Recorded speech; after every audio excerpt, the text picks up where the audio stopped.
اور حضرت حسین رضی اللہ تعالی عنہ کا تذکرہ اور ان کے لیے اپنے جذبات کا اظہار، ان کے غم میں بہت سارے اعمال اور حتیٰ کی تعزیہ کی رسم، ایک ایسی رسم جو گرچہ بہت بعد میں رائج ہوئی لیکن اس نے بڑا عروج حاصل کر لیا اور مسلم قوم میں بڑے پیمانے پر بلا تفریق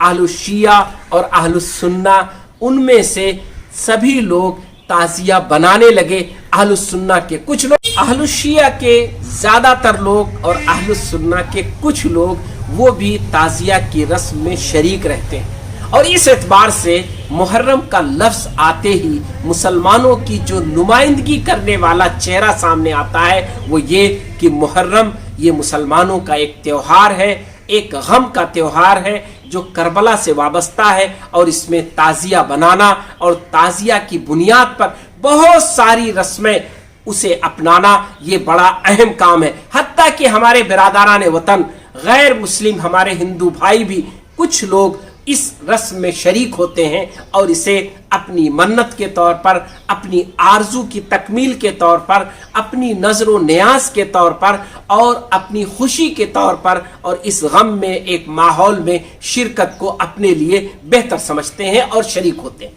یہ ہے ماحول۔ اس ماحول میں محرم پر گفتگو کرنا، اس میں اس کے رسم و رواج پر گفتگو کرنا، اس کے صحیح اور غلط کو سمجھنا اور سمجھانا یہ کتنا مشکل ہے اور کتنا بے سود ہے۔ جب گروپ میں لوگ بٹ جائیں، جب حقائق رسم و رواج کا رخ اپنا لے اور جب اس میں شریک ہونے والے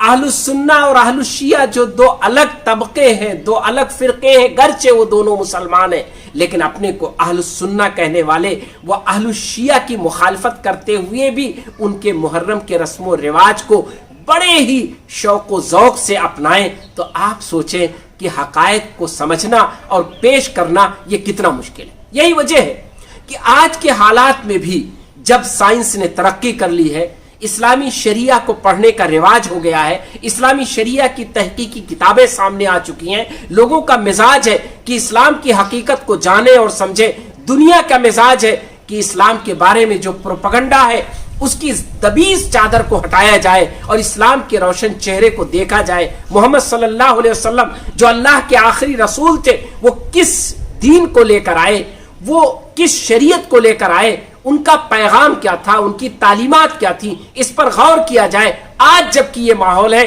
اس میں اس موضوع پر بات کرنا، اس کی تحقیق کرنا، اس کا سمجھنا، اس کو پیش کرنا یہ بڑا مشکل کام ہے اور بہت حساس کام ہے۔ حساس اس لیے کہ اس سے جذبات وابستہ ہے،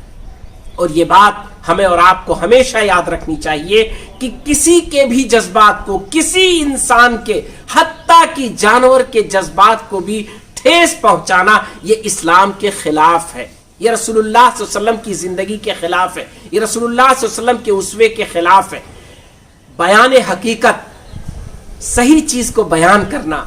کسی چیز کی تحقیق کرنا اور اسے پیش کرنا یہ اچھا کام ہے، لیکن اس میں دل آزاری کا پہلو، اس میں کسی کو تکلیف پہنچانے کا پہلو یہ بہرحال کبھی بھی پسندیدہ نہیں رہا ہے، اور محمد رسول اللہ صلی اللہ علیہ وسلم تو اس سے کوسوں دور رہے، اور اسلام کی تعلیمات اس سلسلے میں بڑی واضح ہدایت ہے کہ قرآن نے کہا کہ اگر اللہ کے علاوہ کسی کی عبادت کی جائے، کسی کو معبود بنا لیا جائے، کسی کو سجدہ کیا جانے لگے، کسی کو اللہ کے بالمقابل شرک کے طور پر وہ مقام، وہ حیثیت حاصل ہو جائے جو اللہ کو حاصل ہے، تو انہیں تم پھر برا بھلا مت کہو، انہیں گالی مت دو، ان کا مذاق مت اڑاؤ، ان کے ساتھ تضحیک مت کرو۔ کیوں؟ اس لیے کہ اب اس سے جذبات وابستہ ہو گئے ہیں، ابدیت وابستہ ہو گئی ہے، کچھ لوگوں نے اپنے آپ کو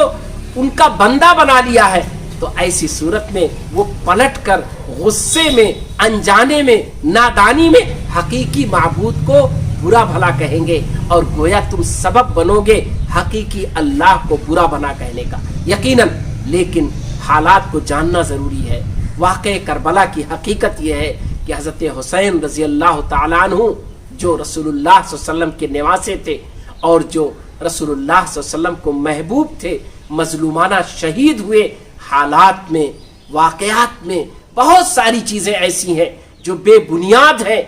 جن کا کوئی عطا پتہ نہیں ہے، جو بے سر پیر ہیں، گرچہ بڑے بڑے لوگ انہیں بیان کرتے ہیں۔ افسوس یہ ہے کہ ہم تحقیق نہ کرنے کے نتیجے میں دھوکے اور اندھیرے میں رہتے ہیں۔ کاش ہم وقت نکالیں اور محرم کے بعد پڑھیں 10 محرم کی تاریخ کو، پڑھیں شہادت حسین کو، پڑھیں اسلامی تاریخ کو، پڑھیں بنو امیہ کی تاریخ کو، تو بہت کچھ ہمیں پتہ چل جائے گا۔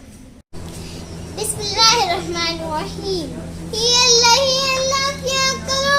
نام اسی کا لیا کرو، جو دنیا کا مالک ہے اس کا نام لیا کرو۔ اگر آپ کو یہ میری ویڈیو پسند آئے تو لائک ضرور کر دینا، میرے چینل کو سبسکرائب کر دینا، گھنٹی بجاؤ گی تبھی تو پتہ چلے گا کہ ہم لوگ ہیں۔ اللہ حافظ۔